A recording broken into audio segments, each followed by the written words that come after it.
Misha here. If you enjoy our episodes on career pathways in healthcare or the STEM field at large, then I have the perfect podcast recommendation for you, Raising Health. Previously called BioEats World, Raising Health comes from leading venture capital firm Andreessen Horowitz, the same team behind the acclaimed A16Z podcast. Each episode, Raising Health dives deep into the heart of healthcare, biotech, and AI with venture capital investors and A16Z general partners. Along the way, they explore the real challenges and opportunities in health and biotech entrepreneurship.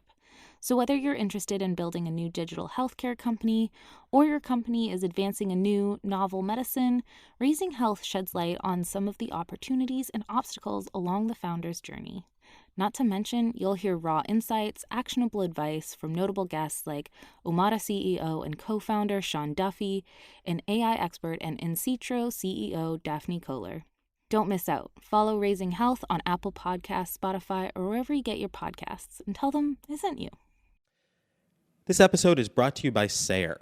We all know questions are at the heart of any interesting conversation. The better the question, the better the conversation. That's where Sayer comes in. Sayer, that's S-A-Y-E-R, is an app that allows you to ask questions to the world, share your opinions and predictions, and get curious on a global scale.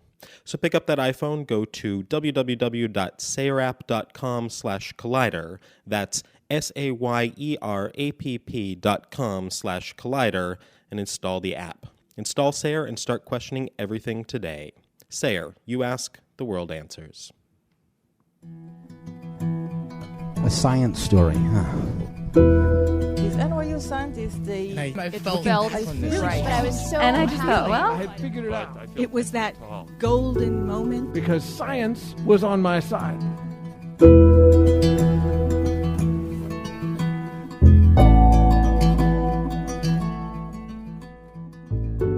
Hey everyone, I'm Ben Lilly, and welcome to the Story Collider, where we bring you true personal stories about science. We have shows coming up in Brooklyn at Union Hall September 29th and in San Francisco at the Rickshaw Stop October 26th. Go to storycollider.org for more info. This week's story is from Brittany Bushnell. It was recorded in March 2015 at Littlefield in Brooklyn.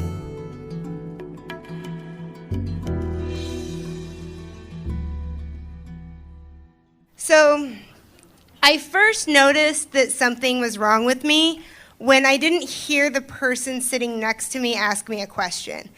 And it wasn't one of those situations where you're kind of spacing out and you just don't really realize what they said. It was 5 people having an active conversation, and I didn't realize that the person sitting next to me had even said anything, let alone asked me a direct question. And that scared the shit out of me. And so I went and saw a doctor that day who immediately sent me off to a specialist who then immediately ran a bunch of tests. And he came back in and sat me down in his office with the sheets down on the desk and said, okay, so you have 80% hearing loss in your left ear, and all of your auditory reflexes are completely absent. So usually when they blow puffs of air in your ear, your eardrum will kind of move to react to it. Mine didn't do anything, and so that meant that there was some neurological problem. And he said, usually this means that there's an acoustic neuroma, which is a brain tumor that grows around the auditory nerve. But the only way to really know this is to do an MRI. So they scheduled me for an MRI, and I just kind of left the office and was in a complete daze and got on the bus and went back down to my first year office where I was a brand new graduate student and just thought, fuck. I have been in New York City for all of 2.5 weeks. I don't know a soul here.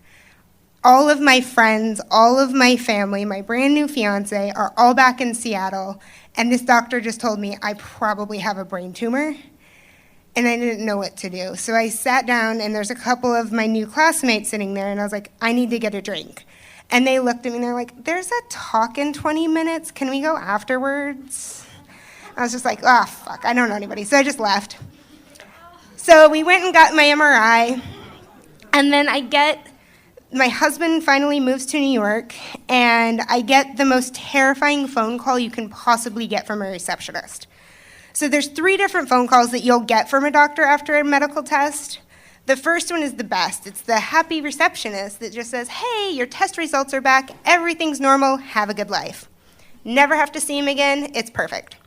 The second one is a little more scary. They're like, okay, we got your results, doctor wants to talk to you about them, call us when you have a chance and we'll make an appointment. And the third one is the one that I got, and they call, and it's a very somber person, and they just say, we got the results, the doctor wants to see you, can you come in at 8:30 tomorrow morning? And so we pack up, we get into the doctor's office first thing in the morning, and he pulls up the MRI, and there in the middle of the picture of my brain is a giant white blob. And he's like, you have a tumor, it's about 3.5 centimeters, and I need to refer you to 2 surgeons because I can't handle this. And the first thing I do is I look at him and I say, can I finish my semester? I was like, he just kind of stared at me. And he's like, okay. And I'm like, I'm in the middle of this class right now. It's called Math Tools. And it's really ruining my life, and I don't ever want to have to take this class again. And so he's like, well, talk to your surgeon. And so then my husband goes to his second day of work and explains to his brand new boss that his wife has a brain tumor and he's going to have to miss some work.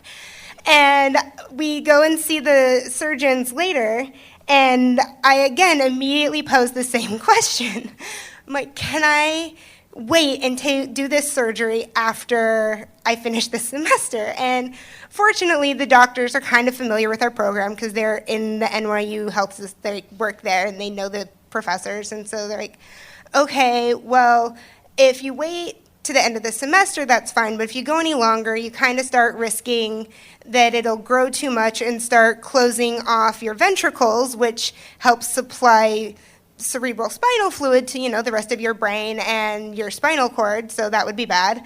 So you can wait till the end of the semester, but after that, we got to get it going. So we agree. I finish up the semester. I pass my math class, never have to take it again. And the rest of the semester just kind of passes in this crazy haze of classes and wedding planning, and Hurricane Sandy happened in the middle, and surgery preparation. And then January 7th, 2013, I finally have the surgery, and I wake up, and I'm in the recovery room, and there's 2 things that I immediately think of. One is, where is my husband?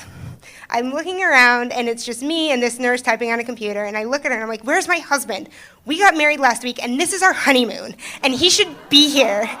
And she just looks at me, and she's like, you just kicked him out because you wanted to go back to sleep, so he'll come back later. And I was just like, okay. And then the second thing was, the doctors had warned me ahead of time that there's 2 problems that usually come after this surgery. One is the most expected, is that you end up with some balance problems because they go through the vestibular organs, so you kind of lose half of your balance system. And then the second one is that the facial nerve is right next to the auditory and that vestibular nerve, and so you'll end up with some facial numbness. And from what little I understood about the nervous system at the time is that everything that is on one side of the body is in the other side of the brain. And so I woke up expecting that it would be the right side of my face that was numb because Joffrey, which is what I had named my tumor, was on the left side. And so after they cut the little bastard out, I should have numbness on the right side. And I woke up and the left side of my face was numb. And I couldn't put into words to the nurse why this was weird to me. All I could say is I just kept rubbing my face and saying, it's ipsilateral and it's supposed to be contralateral. And again, she just kind of patted my hand and was like, honey, it's okay. The doctor's going to be in a little bit and he'll explain it to you. It's normal. And then the ironic part is that if I hadn't been having brain surgery that day, I would have been taking the first day of a neuroanatomy course with the rest of my classmates. So then when they came to visit me in the hospital, they were like, oh, so you did this nerve, which was going this way, and they kind of were looking at me as a test subject because they're learning about how things normally work, and then all of a sudden they're presented with one of their friends who is not normal anymore. And so later, once I had recovered and relearned how to walk and all those little details, I started coming back around, and they were taking a class where they were learning about the visual vestibular reflexes.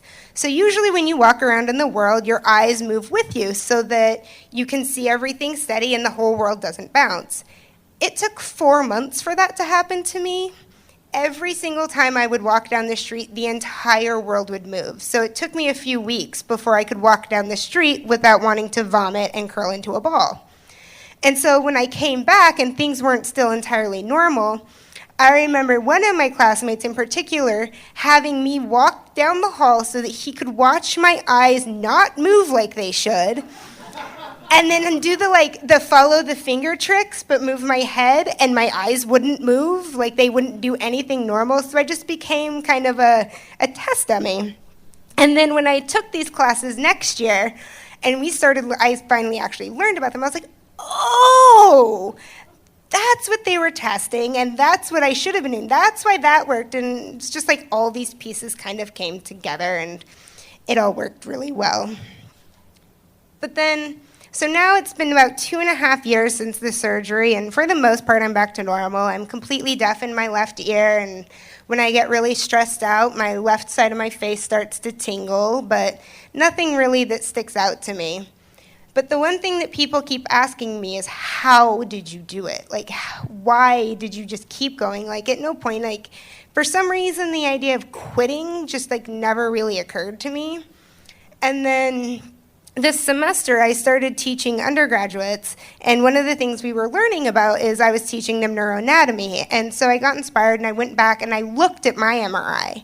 And I looked at how Joffrey was actually located and realized that I should have been fucking terrified. He was, like, if you were to show my MRI to somebody and ask them what symptoms you would expect some really weird motor, disabilities, memory impairments, abnormal emotional responses, some hearing loss maybe, some balance maybe. But the only problem I ever had that you could diagnose was some hearing loss. And so it just, astounded me looking at this. I'm like, how is it that even though I have this giant hole in my head and things getting pushed everywhere, I didn't have all these problems? And then I realized, well, maybe the fact that it was pushing against my amygdala might have been part of why the only thing I cared about before surgery was not taking a math test again. Thank you.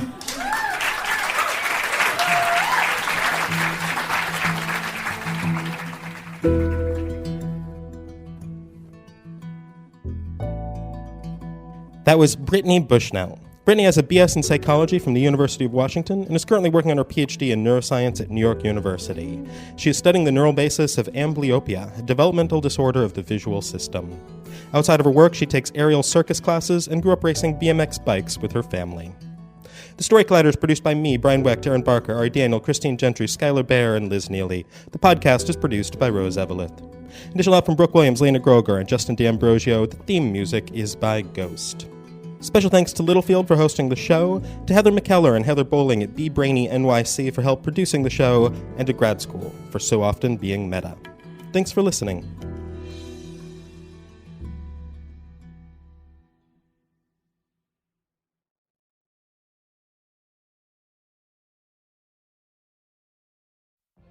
What if you could have a career where the opportunities are as vast as our nation, where it's not about mission statements, but a shared mission? At U.S. Customs and Border Protection, we go beyond to protect more than borders. From ship to shore, air to ground, cities to local communities, CBP agents and officers are keeping people safe.